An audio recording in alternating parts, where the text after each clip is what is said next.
Es que ahora no la veo. No ¿No es sale. en participantes donde da los roles, doctor? Sí, pero ya le di y no me deja.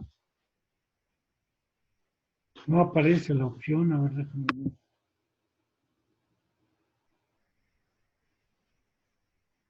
No.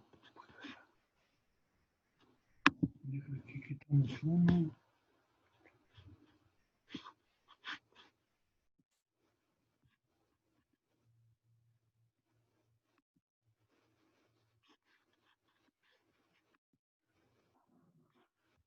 Ahora no me aparece.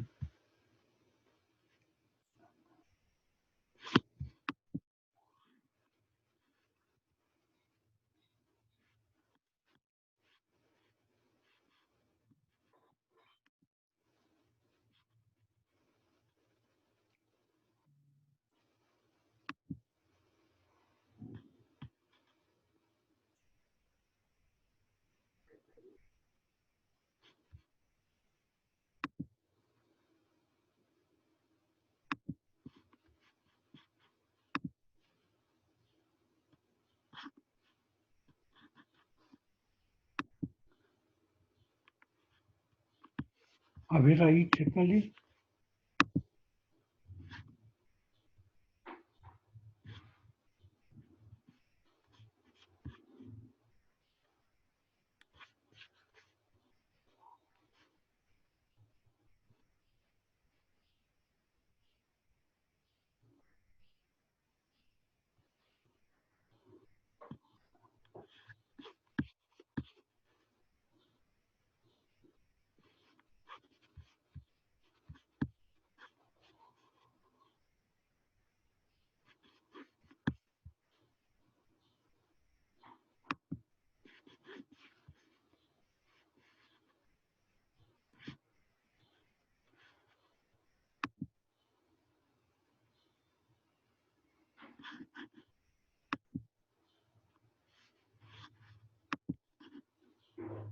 Ya estuvo. Sí, No me sé, acaba de pasar el otro.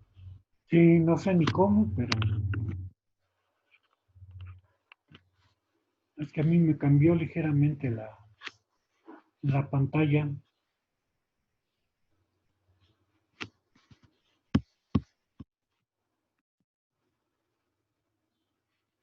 Pero pues, creo que ya puedes empezar. Sí, doctor, nada más que podría dejar de compartir su pantalla, por favor. Ah, déjame ver, entonces.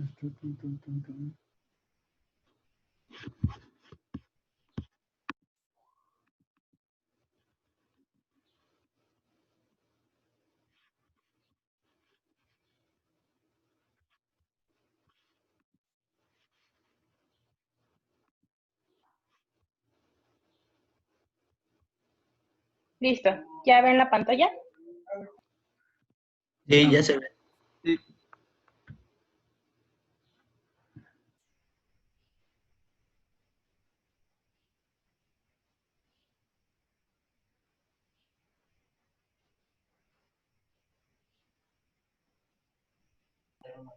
Listo, ahora sí.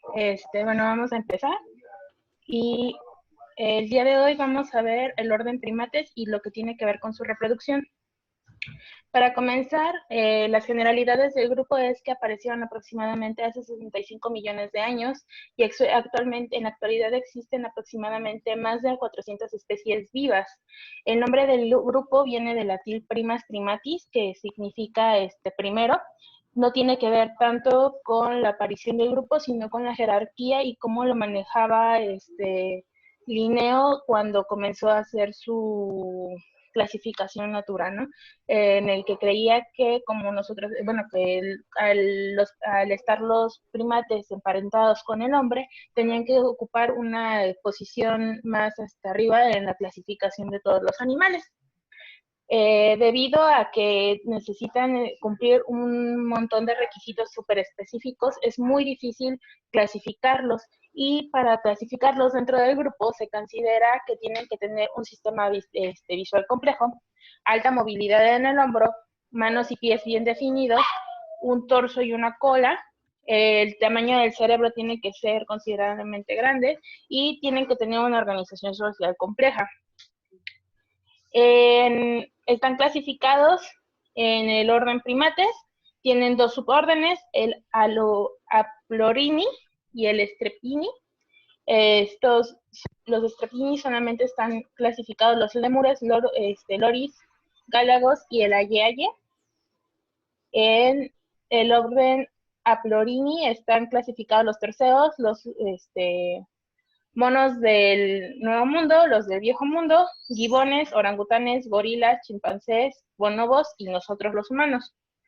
Generalmente se clasifican como prosimios, simios y monos. Dentro de la clasificación hay una clasificación más adentro que serían los grandes simios. Los grandes simios, que es la familia Hominidae, en el que clasifican a orangutanes, gorilas, chimpancés y a los humanos. Están ampliamente distribuidos por todo el mundo, principalmente en selvas y planicies. Y bueno, ahora sí vamos a entrar a lo que concierne directamente a la reproducción de los primates. Al ser un orden tan grande, uno pensaría que hay muchas diferencias, pero sin embargo hay generalidades muy puntuales dentro de todo el grupo que se pueden manejar de forma bastante fácil. En el caso, por ejemplo, de los machos, los testículos se quedan escrotados permanentemente y una característica que está permanente en el grupo es que la madurez sexual se encuentra de forma o llega de forma tardía, debido a que estos organismos tienden a tener una vida, una esperanza de vida larga y por lo tanto no es necesario que, bueno, o no, los organismos no tienden a tener su madurez sexual de forma temprana. En el caso de los machos, y bueno, en el caso de los primates en general, existen dos sistemas de apareamiento. El sistema de apareamiento que está conformado por grandes grupos, que sería la poligamia, y como nosotros sabemos, al tenerlos, la mayoría de los primates manejan un ordenamiento social muy complejo. La mayoría se mueven en grupos que pueden ser jerarquizados por un macho o pueden ser jerarquizados por una hembra. Es muy raro encontrar primates que sean solitarios y creo que solamente son unas 15 especies las que manejan ese sistema. En el caso del sistema de apareamiento en el que son varias poligamia o promiscuidad, en el caso de los machos se nota que hay un dimorfismo sexual notable. Los tamaños de los testículos son relativamente grandes. Esto tiene que ver bastante con lo que al final voy a comentar de una hipótesis de competencia sexual y de competencia espermática. Los espermatozoides contienen una pieza central grande que contiene muchísimas mitocondrias y tienen una morfología del pene muy complicada. Se dan múltiples intromisiones y prolongadas antes de la eyaculación. Y debido a que estas especies presentan intromisiones, bueno, que tienen que copular con varias hembras o con varios, que tienen que copular con varias hembras, agotan sus concentraciones espermáticas muy rápidamente.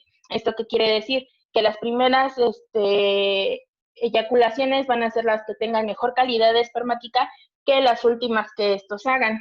En el caso cuando el sistema de apareamiento es individual o monógamo, el dimorfismo sexual es menos extremo. encuentros sexuales son menos frecuentes y de menor duración. Las intromisiones disminuyen previas a la eyaculación, y las eyaculaciones múltiples se ocurren en un tiempo relativamente corto y reducen las concentraciones de esperma. En el caso de las hembras, no sé por qué aquí dice macho, pero bueno, en el caso de las hembras, la separación de las vías urinarias y reproductivas está completamente separada, a diferencia de lo que nos comentaba Edwin en la última exposición, que es de los monotremas, que tienen un solo canal, tanto para orinar como para tener las relaciones sexuales. Las crías nacen precociales y la gestación de todos los grupos creo que es una de las más largas, y la mayoría de las especies solamente tienen una cría. Eso quiere decir que la mayoría de las especies son monótocas, si no es que todas, pero no es raro que existan embarazos gemelares, y pues también que existan partos gemelares. Sin embargo, una de las crías siempre va a ser la que tenga más probabilidades de sobrevivir. Se observa que hay una inversión considerable en la descendencia individual, y en algunas especies esto se refiere a que debido a que la madurez sexual tarda tanto en aparecer, tanto en la hembra como en el macho, algunas especies solamente tienen una cría en toda su vida. Entonces se tiene de darle como todo este esfuerzo reproductivo a esa cría. La placenta en lémures y en loris no es invasiva, eso quiere decir que es epitelio-corial, y la placenta de terceros primates de Nuevo Mundo y Viejo Mundo es invasiva hemocorial, al igual que la de los grandes simios. La gonadotropina coriónica humana es la hormona coriónica embrionaria, es la que proporciona la señal de reconocimiento para el embarazo en los primates del Nuevo y el Viejo Mundo. Existen 3 tipos de ciclos. En el caso de las hembras, está el ciclo estral, que lo presentan lémures, loris y terceros, y los ováricos, que solamente lo tienen algunos primates del Nuevo Mundo, y los ciclos menstruales lo tienden a tener una mayor cantidad de especies, entre ellos los primates del Nuevo y Viejo Mundo y los grandes primates. ¿Hasta aquí alguna pregunta? Ok. Esto está sumamente relacionado con el tamaño de los genitales, tanto en el macho como en la hembra. En este diagrama se pueden observar que el caso del circulito es el tamaño del cuerpo. Los 2 circulitos blancos son el tamaño del testículo. Los 2 circulitos blancos con puntitos son el tamaño del pecho en el caso de la hembra. Y las flechas son los tamaños del genital. Se puede observar que dependiendo de, esta es una hipótesis de competencia sexual, debido a que, por ejemplo, en el caso del bonobo, que se ha observado que son especies que son sumamente promiscuas y no hay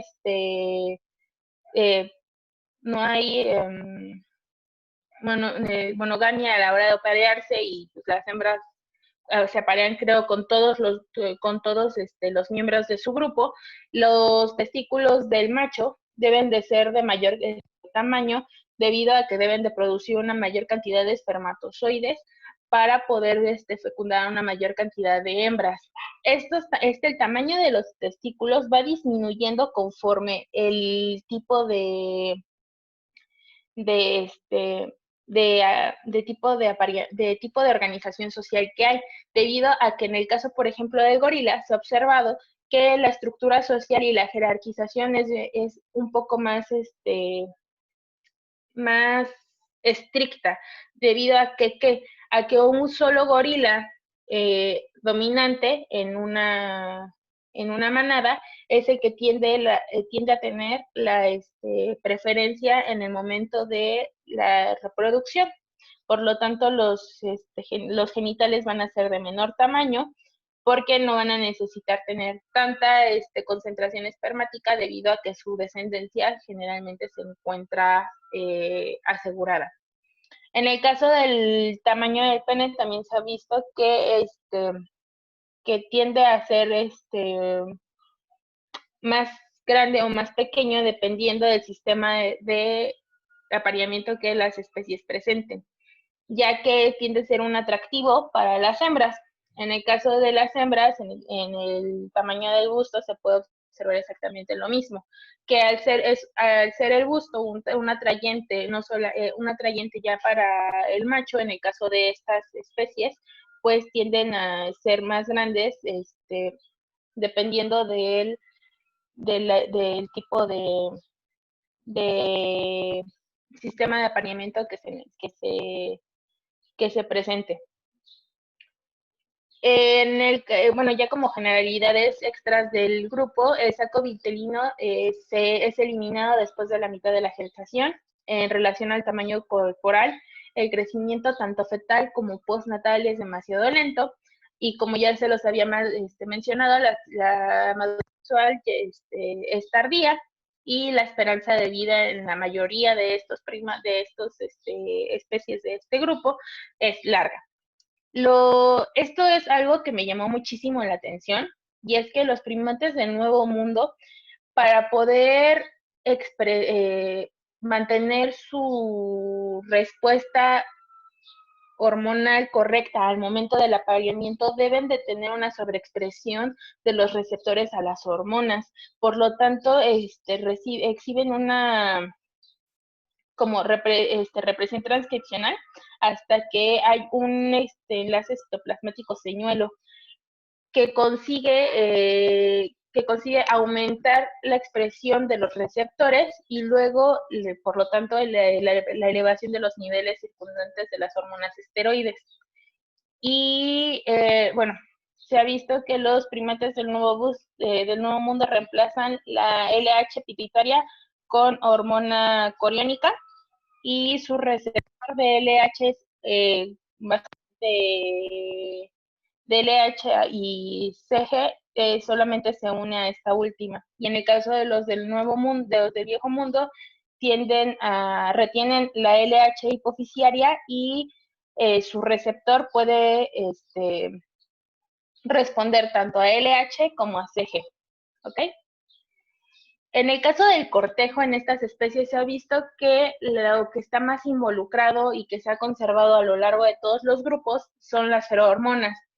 La mayoría de estas especies tienden a olfatear los genitales de la pareja para saber si está receptivo o no, y en muchas especies se presentan coloraciones específicas al momento de entrar en el ciclo reproductivo.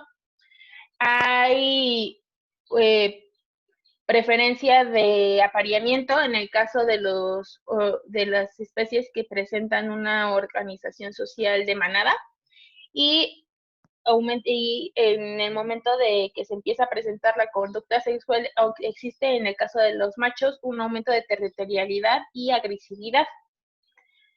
En el caso del cuidado parental de estas especies es sumamente variable. Puede ser exclusivamente materno, puede haber ayuda del macho, y en el caso de las especies que presentan una organización social muy compleja, la cuidanza o la crianza de la cría se ve involucrada toda la manada. ¿Esto qué quiere decir?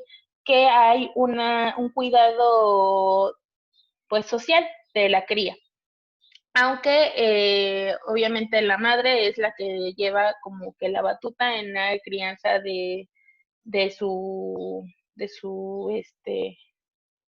bebé.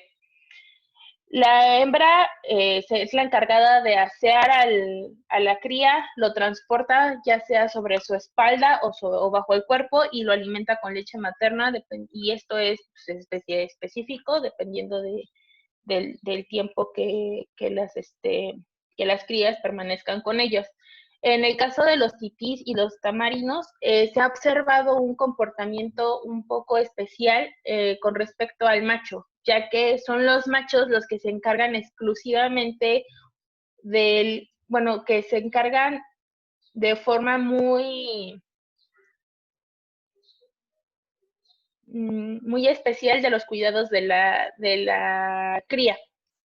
Y no solamente el padre directo del crío, sino que todos los machos de la manada se encargan del cuidado de las crías en general.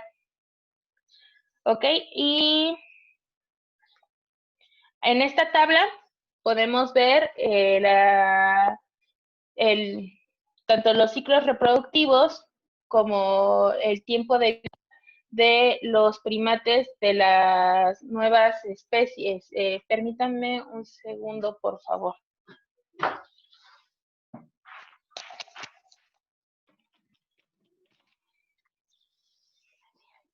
Gracias. Sí.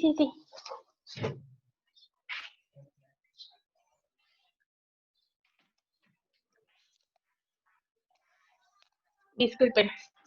Bueno, en esta tabla podemos ver que el tiempo o la edad en la que el macho alcanza la madurez sexual, en la que la hembra alcanza la madurez sexual, cuántos días tienen el ciclo ovárico, si se presenta la menstruación, cuándo se presentan los partos, la edad de la primera gestación o de la primera gestación, cuántos días dura la gestación, cuántos días o bueno, en este caso es cuántos meses tardan entre cría y cría y cuántos años viven en general estas, bueno, no es cierto, cuántos, no me acuerdo qué es Weini. Y el tipo de placentación. Estas son especies que están muy asociadas o son importantes para la investigación biomédica. Y, por ejemplo, podemos encontrar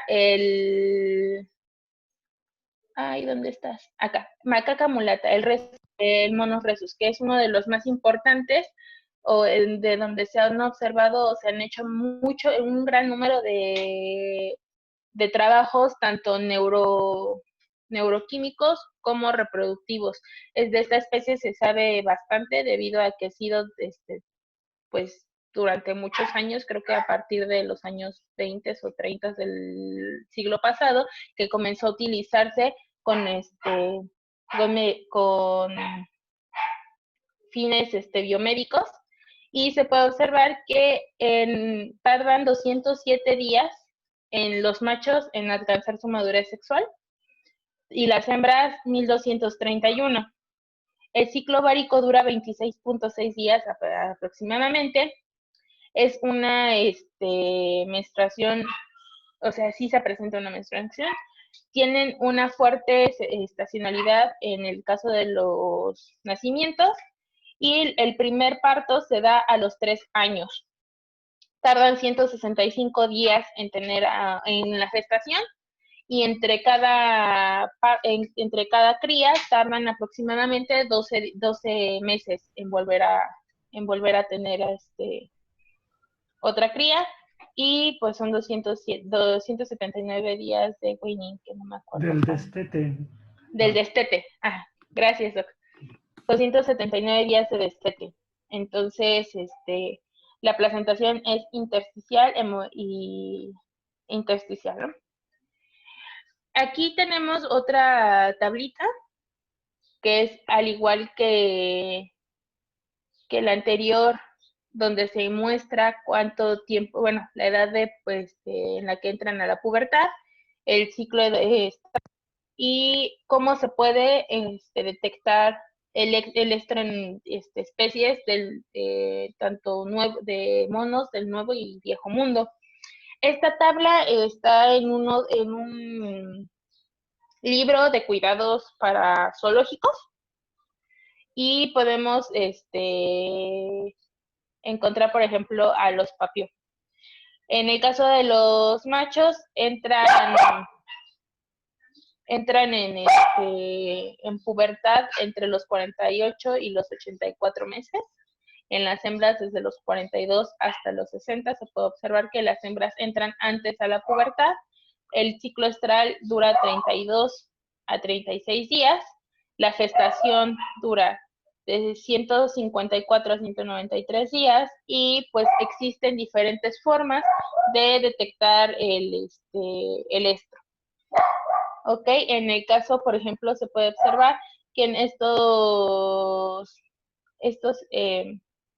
monos sí tienen un contenido de estrógenos y progestágenos alto en sus sistemas cuando se empieza a dar el estro, ¿no? En el caso de los grandes monos, aquí podemos observar a los gorilas, los chimpancés, bonobos y orangutanes.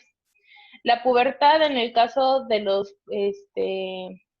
gorilas llega a los 6 o 7 años, en el caso de los machos, de las hembras, y en el caso de los machos de los 10 a los 15. Al igual que el grupo anterior, se puede observar que la pubertad llega antes en las hembras que en los machos. El central tarda 33 días y solamente tienen 2 días de receptividad. Algo que se me olvidó comentar al principio, durante las generalidades del grupo, bueno, de las hembras como tal, es que el útero de la mayoría de los, bueno, si no creo que es de todos los primates, es simple. ¿Esto qué quiere decir? Que no va a presentar ninguna forma más que la que todos conocemos, que es la de la perita. Y pues en el caso de los gorilas tardan 255 días de gestación. Su placentación es hemocoidal y su fase luteal es de 11.2 días. Y bueno, esto es como que la mayoría de los, bueno, aquí se observan los parámetros reproductivos en grandes simios.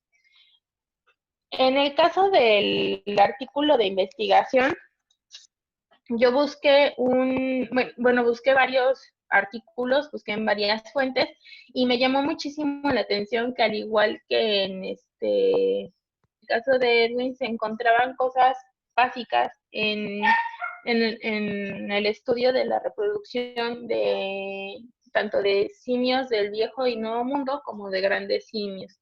En el caso del artículo que les voy a presentar es relacionado a la primera parte de la competencia espermática en los simios, en los primates.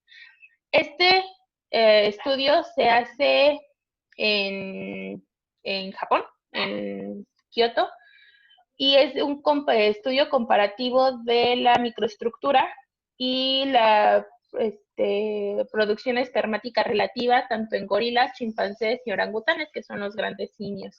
Como ya les había comentado, bueno, como a modo de introducción, los autores hablan que los estudios de histología en chimpancés, gorilas y orangutanes se remontan a 1963 y pues ha tenido un gran desarrollo a lo largo de los años. Sin embargo, no hay estudios filogenéticos que comparen la microestructura testicular de este grupo y pues no dan de este grupo.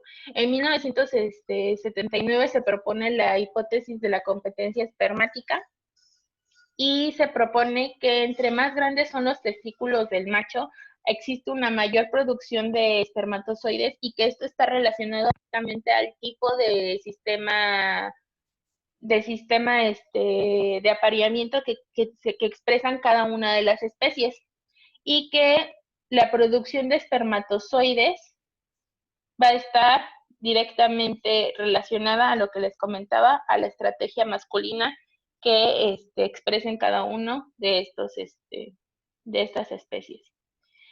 Los testículos en este grupo realizan diversas funciones, tanto el mantenimiento de la concentración de hormonas esteroides en el cuerpo, como la testosterona, como el mantenimiento o la producción de los gametos, etcétera, tanto en el caso fisiológico, Y existe un comportamiento muy específico en el caso de el macaco japonés, que los testículos son utilizados como una señal de que el macho, de receptividad del macho hacia la hembra. Como lo hacen los machos al momento de querer aparearse con una hembra, exponen los testículos delante de la cara de la hembra para señalizar que quieren copular con ella, ¿no? Entonces esto es parte de un comportamiento comunicativo en el que se utilizan los testículos en esta especie. El objetivo de este trabajo es estimar y comparar la producción de espermatozoides de tres especies, que son gorila, chimpancés y orangutanes, y analizar la microestructura testicular para saber cuáles son las diferencias y cuáles son las similitudes en estos tres grupos. Además, en este año, que fue 2011, los investigadores proponen el uso del índice espermático para saber cuál es la producción espermática de cada una de estas especies.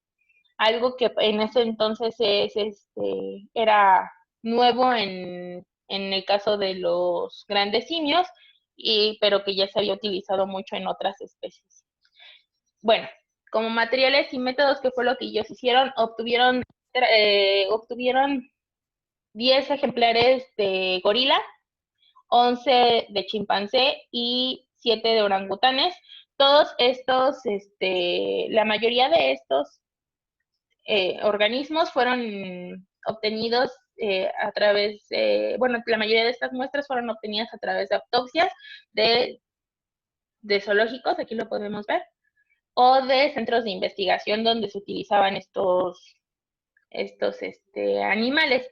Las muestras fueron obtenidas la mayoría de autopsias, otras fueron biopsias, y fue dependiendo del centro de donde se encontraran, ¿no? ¿Cuál era su condición? Si estaban mantenidos en grupos, si estaban mantenidos separados, eso también lo expresan. ¿Cuál fue la causa de la muerte y cuál era la edad del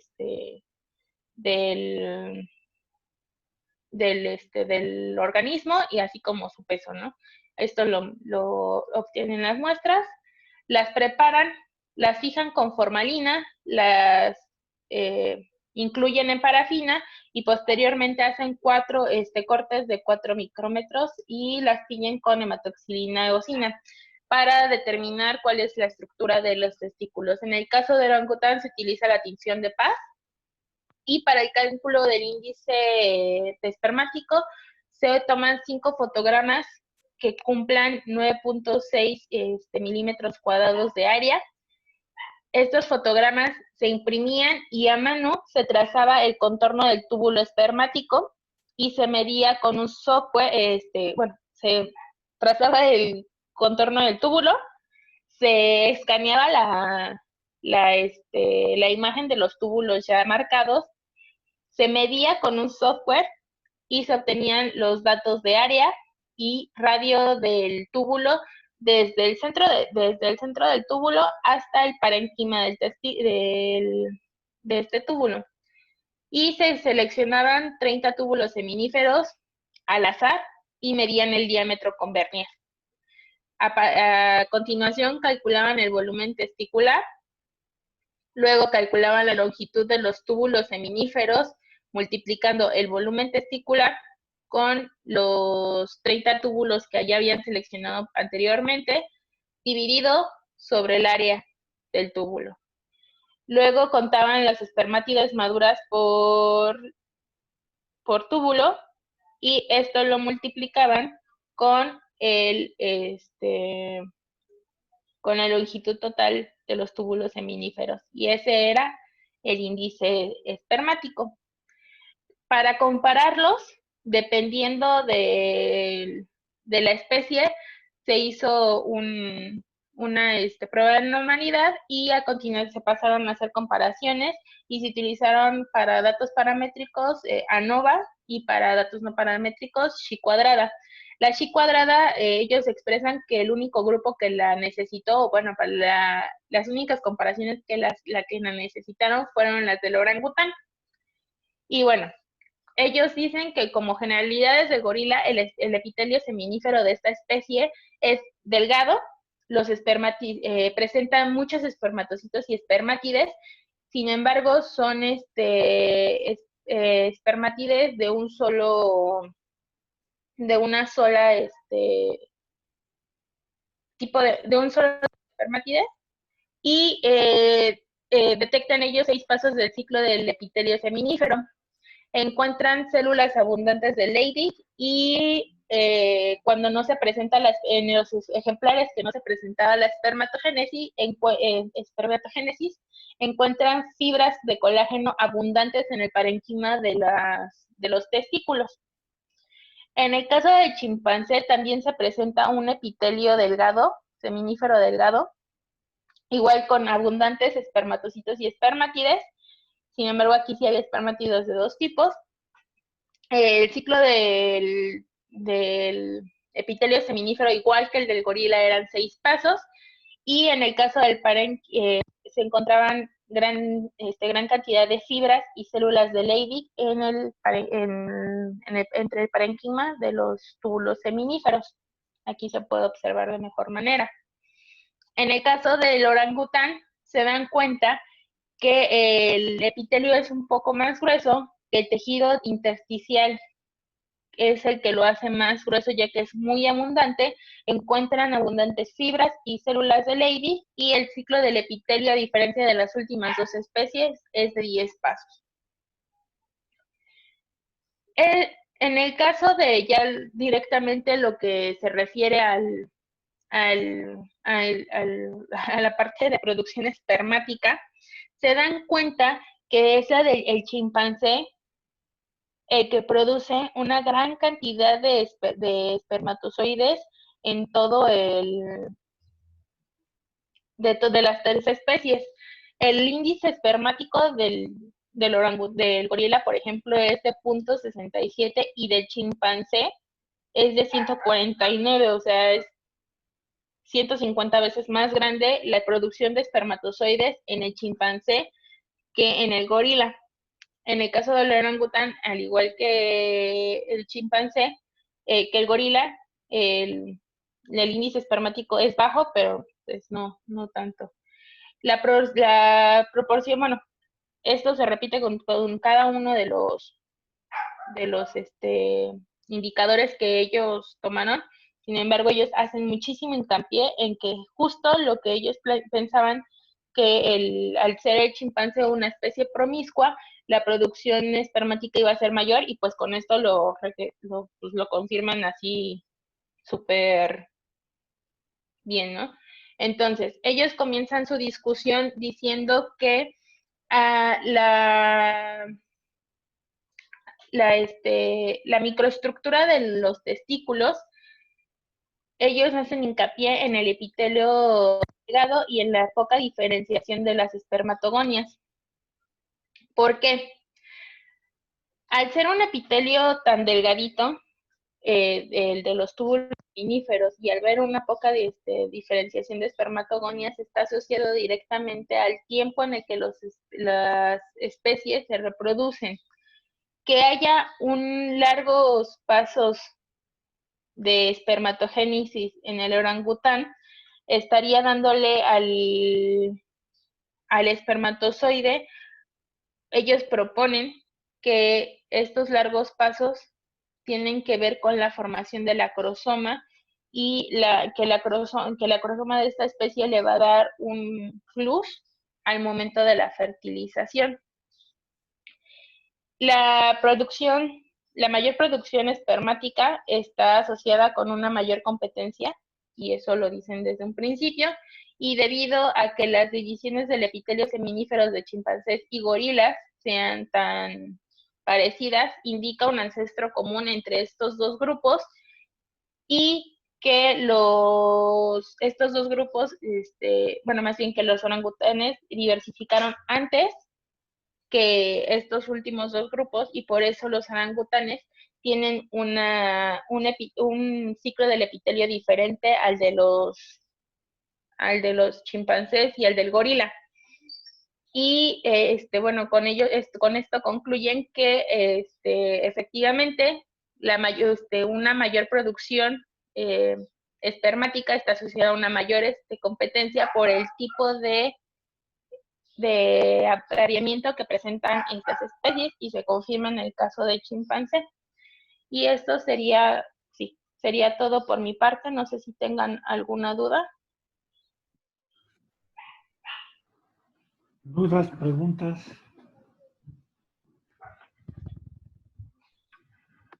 ¿Les quedó todo muy clarito? Pues sí. La sí. cara de Angie. No, yo quería compartirles algo más bien que leí con relación al tema de Ix, que bueno, este trabajo del que yo les voy a contar es en murciélagos, y también justamente fue sobre competencia espermática. Y a mí algo que me llamó mucho la atención, o que en realidad yo no sabía, es que, pues en efecto, ¿no? Casi siempre cuando se habla de un mayor tamaño en los testículos, es porque hay más producción de espermatozoides, etcétera. Entonces, el sistema de apareamiento que tenía esta especie de murciélago, que ya sé que sale del grupo, pero va en relación a lo que comentaba Six, es poligamia, pero de tipo, ¿cómo se dice, Doc? Poliginia, como es harem, como tipo harem. Y entonces lo que ellos decían es que si, digamos, el macho dominante en un harem tenía ventaja, o la competencia espermática era ventajosa por el macho dominante con respecto a los machos oportunistas que podían copular con las hembras del harem. Y se encontraron que, aunque sí había una mayor producción de espermatozoides en los machos del harem, en los machos dominantes, los espermatozoides de aquellos machos que no estaban en ese grupo, que eran oportunistas, eran mucho más competitivos, tenían un metabolismo, lo voy a decir en estos términos porque no recuerdo bien cuáles eran las palabras, pero el metabolismo era mucho más rápido, se hiperactivaban más rápido, se movían más rápido. Entonces, al final, lo que concluyen de todo esto es que, aunque sí hay una mayor producción de espermatozoides en machos que son dominantes en un grupo, en este caso de hembras, son muy competitivos, hay mucha competencia espermática con machos oportunistas o que están fuera del grupo, porque supongo que así evolucionaron, ¿no? La competencia espermática es muy alta, porque, lo voy a decir de esta manera, no me linchen, la competencia espermática es, y los espermatozoides, o sea, las células de estos machos oportunistas son de muy buena calidad, tienen características físicas, bueno, estructurales, bioquímicas, que les permiten a estos machos estar siempre dentro de, pues, de la reproducción, pues, ¿no? En general del grupo.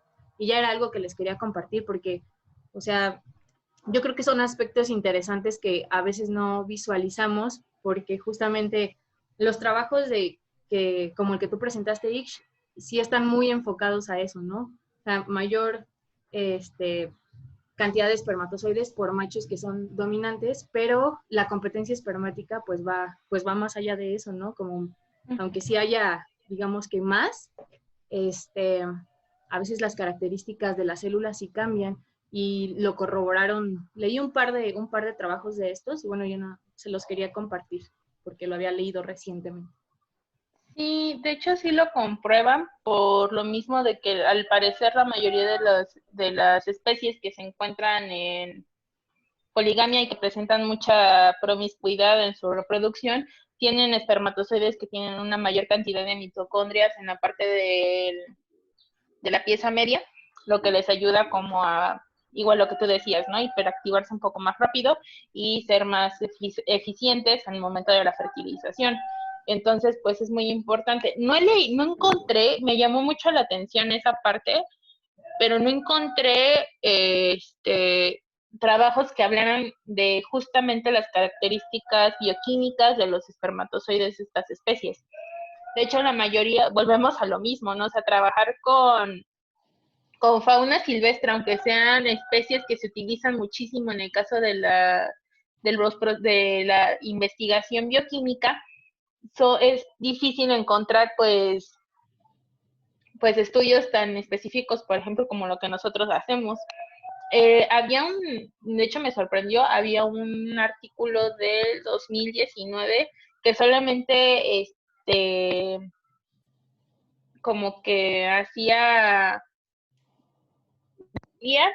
las características morfológicas de los espermatozoides de algunas especies de monos del Nuevo Mundo, pero era algo súper básico. Eran varias páginas, pero pues de todas maneras era un trabajo que pues no está tan enfocado como el nuestro, ¿no? Entonces sí es un poquito complicado encontrarlos. Y bueno. Yo también, Bueno, a ver si yo. pues algunos comentarios en general del orden, que es en donde, a pesar de que somos del mismo orden de primates, es donde encontramos características pues más parecidas a la de nuestra especie, ¿no? Pues una de ellas, como nos contaba Michelle, que es la del cuidado por parte del padre, al menos durante la etapa de crecimiento el comienzo del desarrollo de la cría, por parte de ambos sexos, que ya es parecido a lo que ocurre con la especie humana, ¿no? Y pues esto debido a garantizar la sobrevivencia y supervivencia de la especie, debido al número de crías que se tienen a diferencia de otros grupos. Y esto no recuerdo bien si en la tabla que nos ponía Sichel sobre el orangután, que el orangután es la especie de mamífero que más tiempo pasa lactando precisamente a las crías, debido a esta bajo número de crías, y para garantizar que la cría pueda sobrevivir. El dato es de que se han registrado que pasan lactantes hasta 8 años. Sí, son especies que al tener alcanzar la madurez sexual tan tardíamente, la mayoría de las especies optan por solamente tener una cría a lo largo de su vida para darle como más ímpetu al cuidado, por decirlo de alguna forma, o sea, como que todos los recursos se queden en esa cría y pues que sea como la mejor, por decirlo de alguna forma. Y sí, o sea, ya el cuidado parental en el caso de estas especies, pues recae mucho en ambos parentales y como comentaba, en la mayoría de las especies que tienen una estructura de manada, recae en toda la manada, ¿no? Se ve, por ejemplo, en los gorilas, que es justamente el macho dominante el que se encarga como de enseñarles toda esta parte de juego, de encaminarlos ya a hacer en el caso de los machos chiquitos, ¿no? De encaminarlos a ser un macho como dominante, ¿no? Por decirlo de alguna forma. Y pues sí, ¿no? O sea, son comportamientos ya muy específicos que se van repitiendo y que se van pareciendo cada vez lo que ocurre con nosotros. También en murciélagos alguna vez comentamos que cuando llegaban a tener 2 crías, normalmente una moría, ¿no? Sí. No sé si alguno de ustedes sepa, por ejemplo, en los chimpancés, en los monos, en cualquier primate, cuando se llega a tener más de una, nos comentabas que normalmente es una, cuando se llega a tener más de una, todos los nutrimentos se le dan principalmente a alguna y hay una alta mortalidad en la segunda. Sí lo comenté, ¿no? O sí, no lo comenté, perdón. Pero sí, justo cuando llegan a ser embarazos gemelares y que el parto se llega a dar, sí, una de las crías es la que suele ser la más favorecida al momento de la nutrición, por decirlo de alguna forma. conforme van creciendo, pues obviamente al ser una la favorecida en el caso de la nutrición y de los cuidados parentales, pues la otra tiende a ser de alta mortalidad. Sin embargo, y hasta donde yo recuerdo, cuando se presentan este tipo de partos en estructuras de manada, alguna de las hembras que esté disponible, por decirlo, de alguna forma, se han reportado que llegan a tomar a la cría y a ellas, ¿cómo se llama? A ellas, pues alimentarla, ¿no? Para que haya una supervivencia, pero no estoy segura de en qué especie bueno, más bien, no recuerdo la especie en donde lo leí. Bueno, lo que nos presentó Ixchel da para mucho. Hay un montón de cosas que podríamos analizar, comentar, ¿no? Ahí al respecto. Una de ellas es que, como nos comentó Ixchel al inicio, los mamíferos, perdón, los primates, están divididos prácticamente por grupos, ¿sí? Los prosimios, donde están los tamarín, los monitos chiquitos, tanto de Asia como de América. Luego vendrían los simios americanos, ajá. Luego vendrían los simios del viejo mundo, y luego vendrían ya los grandes simios, que es donde estamos metidos nosotros, ¿no? Los homínidos. Esta división prácticamente coincide con el interés en la biología reproductiva, pero también con unas grandes lagunas en el conocimiento. De la reproducción de los prosimios prácticamente no se sabe No hay mucho. nada, ¿no? Pero si hay trabajitos por ahí. De los simios americanos, igual, muy poco. Y básicamente lo que se conoce son de especies mantenidas en cautiverio. Ajá, entonces, el mono araña, hay algunos trabajos de reproducción en mono araña, en monos aulladores, que son más difíciles de mantener, pero sobre todo mono araña.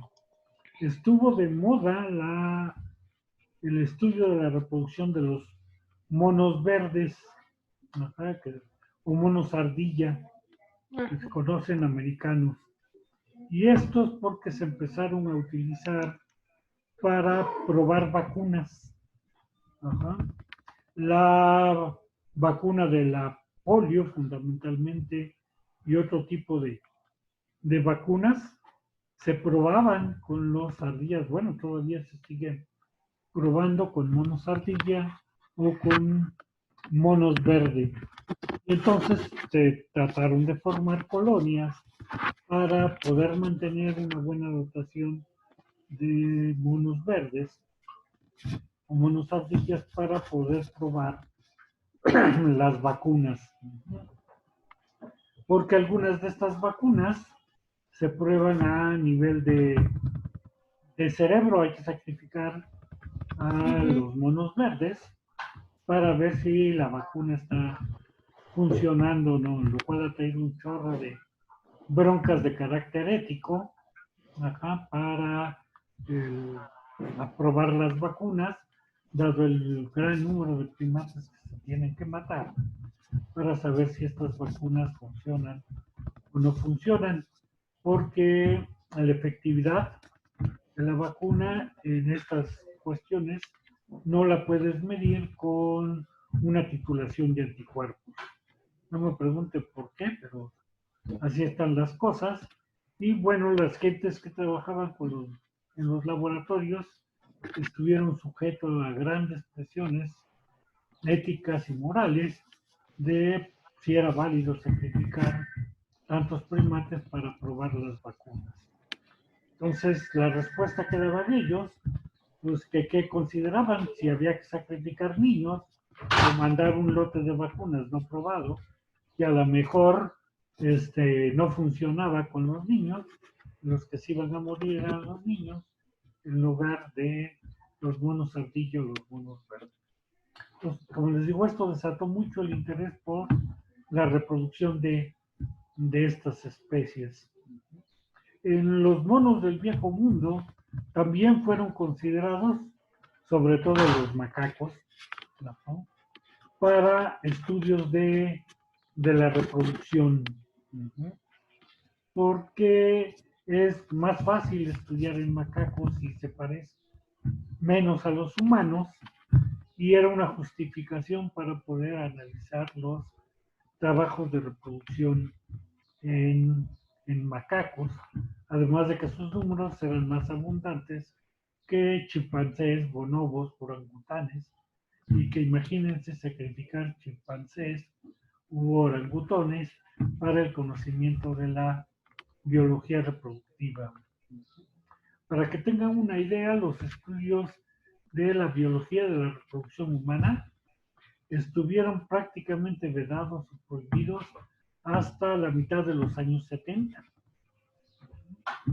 El primer trabajo así sobre cópula, trabajo científico sobre cópula en humanos fue publicado por ahí hasta los años 75, 78.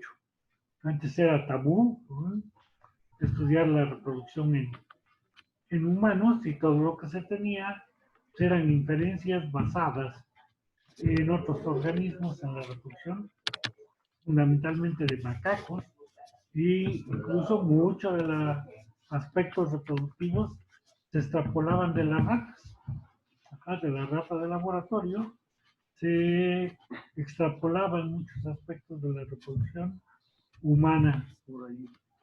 Entonces, esto, les digo, ha dejado pues bastantes vacíos en el conocimiento de la reproducción de primates a medida que nos vamos alejando tanto en la escala filogenética, ¿sí?, como en la cercanía de su relación con los humanos. Estudios en reproducción en gorilas hay poquitísimos. Muchas de las cosas que se sabe son un tanto también anecdóticas.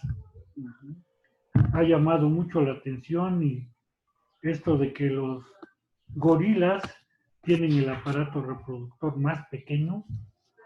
Todos antes se imaginaban que pues, los gorilas iban a tener el pene más grande, los testículos más grandes, y pues hoy, surprise, que son los que tienen los testículos más pequeños y el pene más pequeño.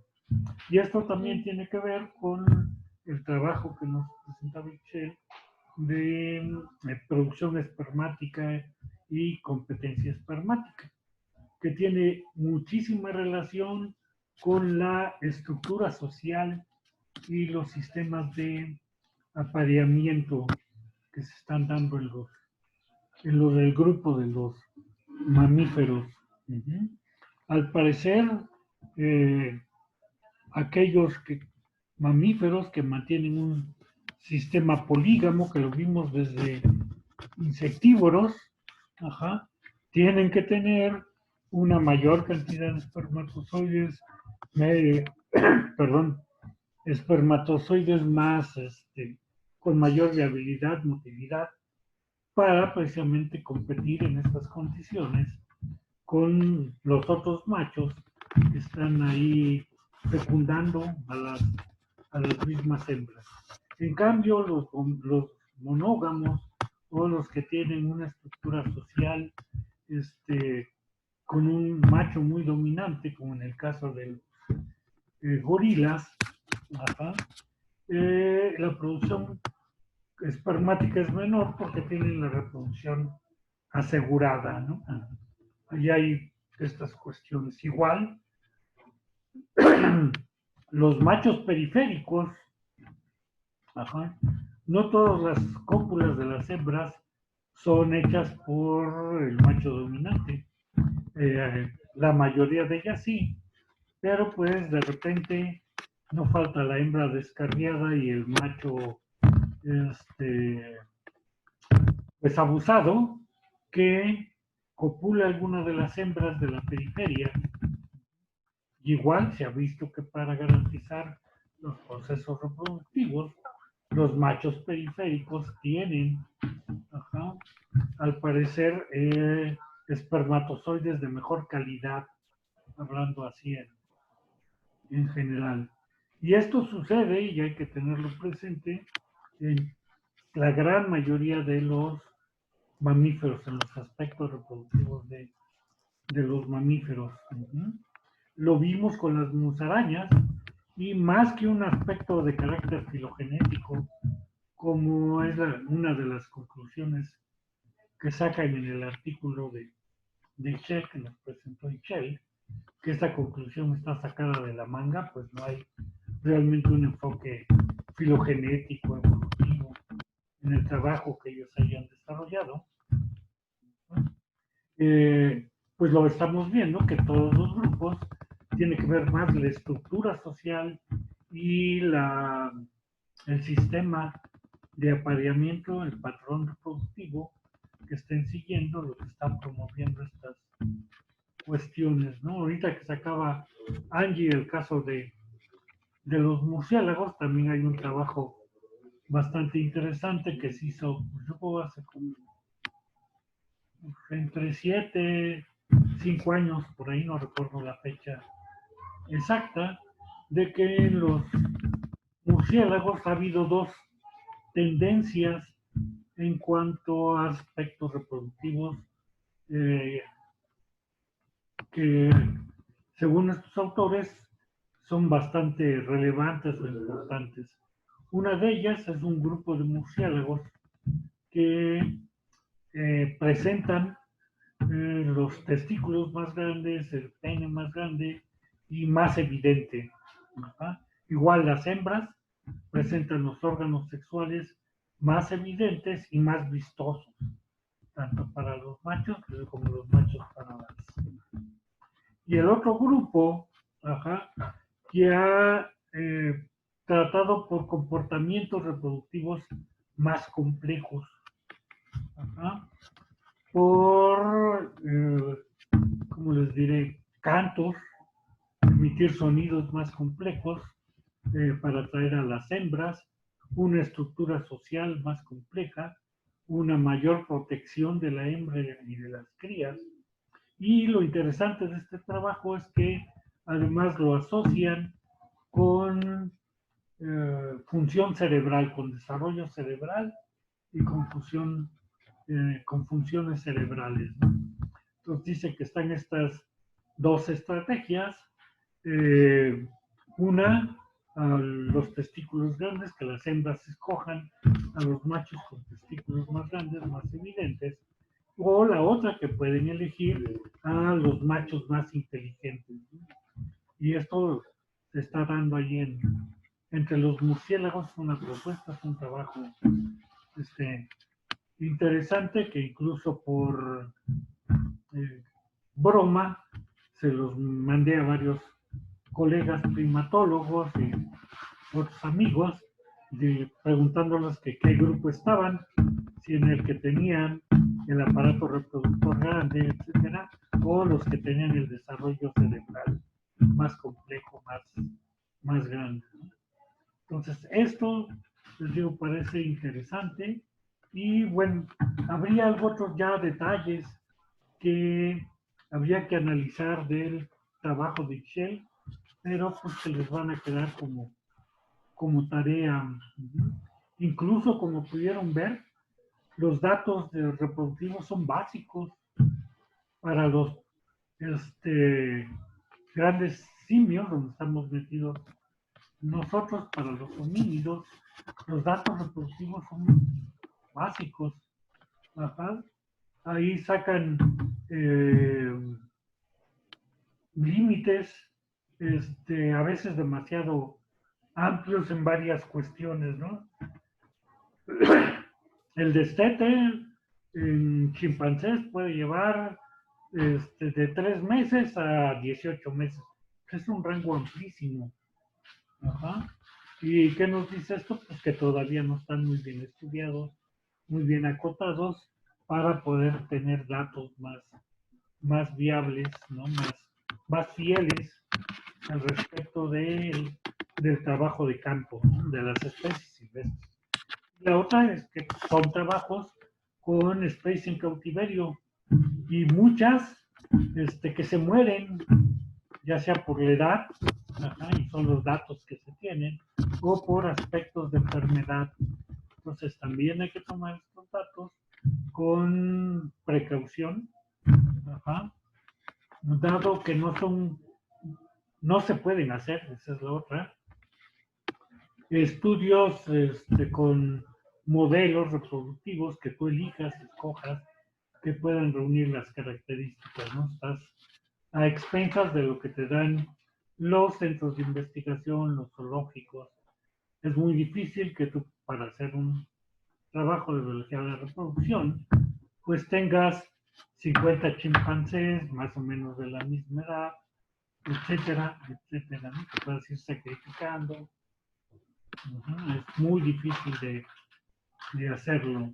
Aunque ahora, con la tecnología, pues tenemos muchas ventajas para hacer trabajos mejores, ¿no? Se pueden tomar muestras sanguíneas, se les pueden poner, incluso hay radiocollares, le pones un collar al primate y hay los más complejos y obviamente los más caros que pueden introducir una aguja, ¿no? Cada X tiempo, tomar una pequeña muestra de sangre y el mismo aparatito donde está el radio, puedes hacer un microanálisis de esta sangre, ¿no? Y ver los componentes hormonales ahí y te los manda por la antena a tu computadora, o incluso hay algunos que los mandan vía satélite y el investigador desde su cubículo está pudiendo seguir los datos, ¿no? Pero pues, igual cada radiotransmisor con estas características pues andará ahorita por ahí de los 500, si no es que más, $700, y que imagínense igual para tener 50 trabajando y que tus datos sean mejores, pues sale carísimo hacer este tipo de estudios, ¿no? Ok, ¿alguna otra pregunta? ¿No? Pues mándanos la presentación, Ixchel, por favor, porque me mandaste los artículos, pero no la presentación. No, se me olvidó mandársela, se me olvidó que tenía que mandársela y ya dije, y ahorita que tuve un problema para la presentación fue así, ¿por qué no se la mandaste si se la tenías que mandar? Y esa Perdón. es otra, ¿todos han recibido las presentaciones? ¿La de Edwin la tienen? No. ¿No? La mía No. sí, ¿no? No. No. Ah, no, tampoco. Tampoco, No, bueno. la de usted tampoco. Ajá. Ok, pues la idea es que las tengamos, pues las de todos, no solo el video, que también, no sé si lo han podido ver. No, doctor, nos sale como privado, o sea, no nos deja acceder a la cuenta. Ni entrando a YouTube directamente y pegándole la liga. Mm-mm. Yo ya lo intenté y no. Bueno, déjenme ver si puedo cambiar la configuración para que lo vean. Lo que pasa es que luego, cuando lo he puesto abierto, uno de patrones y procesos evolutivos se lo volaron. Quién sabe cómo lo hicieron, pero se lo volaron y incluso me lo quitaron de la cuenta. Entonces, y que era de un trabajo de unos estudiantes y que pues ya no lo pude recuperar. Yo creo que algún otro estudiante que iba a llevar la materia o algo así, pues por error lo ha de haber bajado para tenerlo, pero lo borró de la cuenta de YouTube. Entonces por eso los pongo como privados, no públicos, pero con patrones y procesos evolutivos no he tenido problema para que los vean. Pero déjenme ver la configuración ahora con con estos seminarios que estamos llevando, para que las puedan tener, ¿no? Sí, doctor. Y bueno, pues manden todos sus presentaciones. Yo les voy a enviar la mía a todos. Edwin, por favor, y Michelle, pues ahora divúlguenlas, ¿no? Sí, doc. Ok, pues si no hay más, nos vemos No. el próximo viernes para continuar con el curso. Ok, ¿Sale? doctor. Sí. Ok, bye.